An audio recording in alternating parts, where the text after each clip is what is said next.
नमस्कार। मैं डॉक्टर रजत। आज थोड़ा कान के विषय के बारे में मैं थोड़ा बताना चाहता हूँ। उससे पहले मैं बताना ये चाह रहा हूँ कि आप ज़्यादा से ज़्यादा इस पे लाइक कीजिएगा वीडियो पे। आज मैं बात करना चाह रहा हूँ कान के इन्फेक्शन के बारे में। सबसे पहले मैं बताना चाहता हूँ कान के 3 पार्ट्स होते हैं।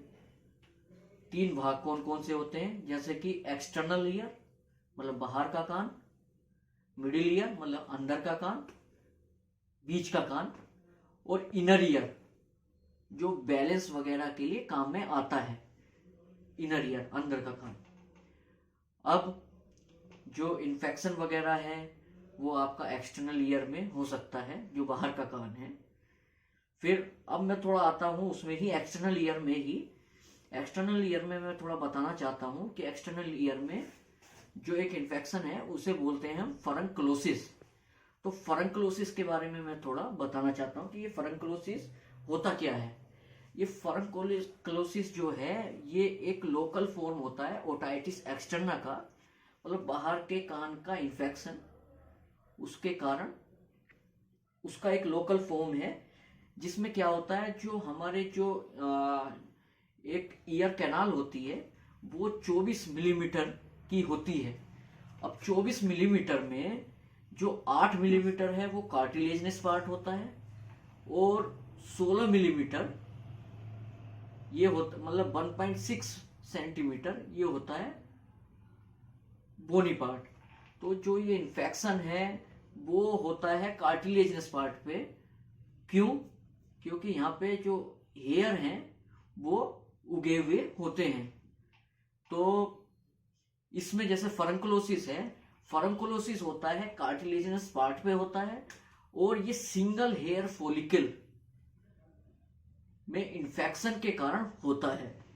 अब इसका थोड़ा हम ये बताना चाहते हैं कि इसकी डायग्नोसिस हम कैसे कैसे कर सकते हैं।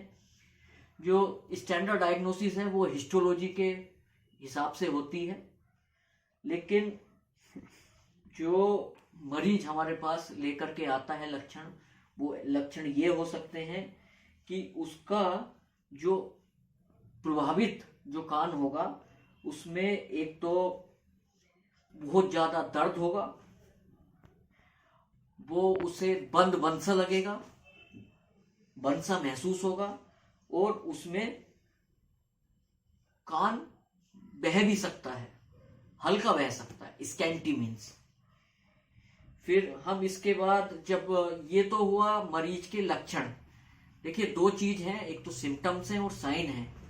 सिम्टम्स तो जो मरीज बताता है, और साइंस जो डॉक्टर या क्लिनिशियन जो पता करता है या देखता है, ये अंतर होता है। तो ये लक्षण ये तो मरीज ने बताए। अब हम क्या क्या देख रहे हैं मतलब क्लिनिशियन।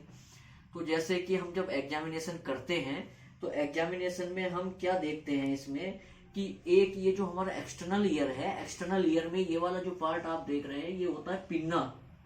ये जो पिन्ना है, और ये होता है जहां पे मैंने इस इंडेक्स फिंगर से दबाया है, इसे बोलते हैं ट्रेगस।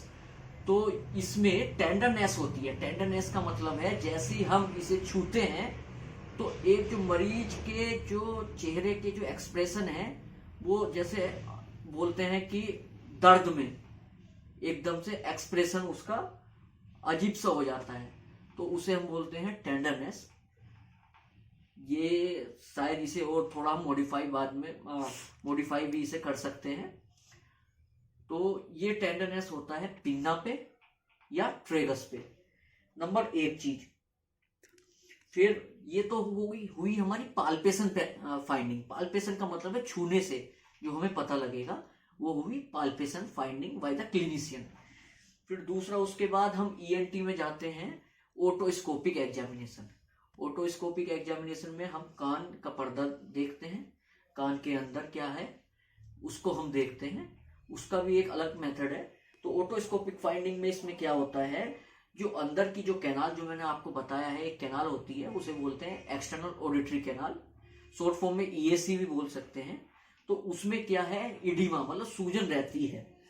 तो सूजन जो ये यूजुअली डायग्नोसिस को इस्टेब्लिश करती है, ये जो सूजन है।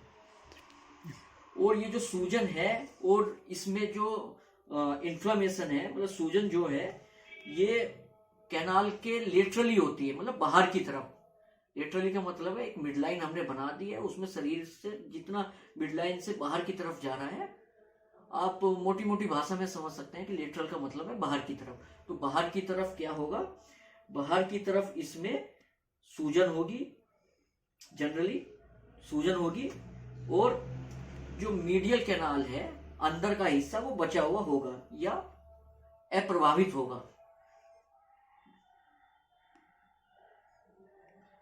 सॉरी, जो पर्दा रहेगा कान का पर्दा, जिसे कि हम टिम्पैनिक मेम्ब्रेन या ईयर ड्रम भी बोलते हैं, वो अप्रभावित रहेगा, अनअफेक्टेड। फिर अगर इन्फेक्शन अगर एडवांस होगा तो वो अब्सेस की फॉर्म में भी जा सकता है। तो अब तो जैसे एक तो ये हुआ, फिर ये होता कैसे कैसे है ये हम आपको थोड़ा बता देते हैं। ये एक स्टेफिलोकोकस ओरियस एक ऑर्गेनिज्म है, उसके कारण ये हो सकता है, या हम जैसे कह सकते हैं और भी इसके बहुत सारे कारण हो सकते हैं। अब इसके हम मैनेजमेंट में आते हैं। मैनेजमेंट में दो चीज आती हैं, इन्वेस्टिगेशन एंड ट्रीटमेंट। तो इसमें फरंकुलोसिस में क्या होता है कि ये बहुत ज्यादा पेनफुल होता है, मतलब बहुत दर्द होता है इसमें। तो इसके लिए उचित एनाल्जेसिक मतलब दर्द निवारक दवाएं ये हम दे सकते हैं, ये चाहिए होती हैं।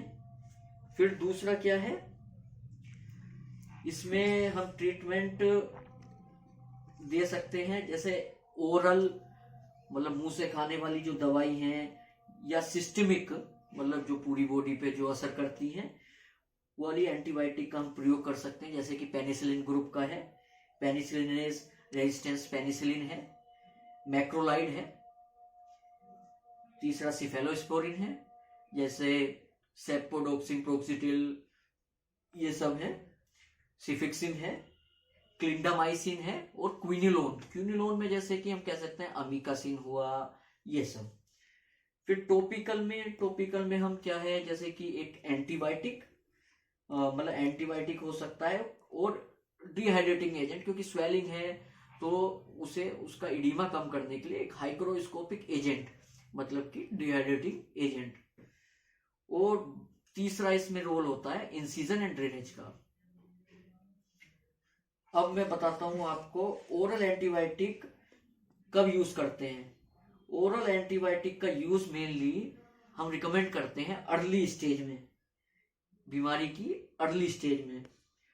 और अगर जो सॉफ्ट टिश्यू अगर इन्फेक्शन अगर सीवियरली स्प्रेड होता है मतलब फैलता है, तो हम उसमें आईवी एंटीबायोटिक का मतलब इंट्रावेनस नसों के द्वारा एंटीबायोटिक थेरेपी का हम यूज करते हैं। और अगर इसमें अपसेस बन जाता है तो हम फिर इसमें कट लगाकर मतलब ड्रेनेज करते हैं, जिसे कि हम एक फॉर्मल ड्रेनेज भी बोल सकते हैं। और जब हम अपसेस को जब निकाल देते हैं सर्जिकली, तब फिर हम इसमें ईयर ड्रॉप डाल सकते हैं, मतलब टॉपिकली ट्रीटमेंट। और हम इसमें जैसे सूजन है, ज्यादा सूजन है, तो हम उसमें एक बिक कॉटन की बिक आती है, जैसे कि ये गोज पट्टी जो होती है उसे थोड़ा काट कर उससे मैग्नीशियम सल्फेट और इसमें ग्लिसरीन में मिलाकर उसका एक पेस्ट टाइप का बनाकर उसमें मिक्स करके ईयर कैनाल में इंसर्ट कर सकते हैं। एक तो इसका ये ऑप्शन हुआ। इसमें जनरली डायबिटीज वगैरह का देखना रहता है, शुगर है या नहीं है मरीज को।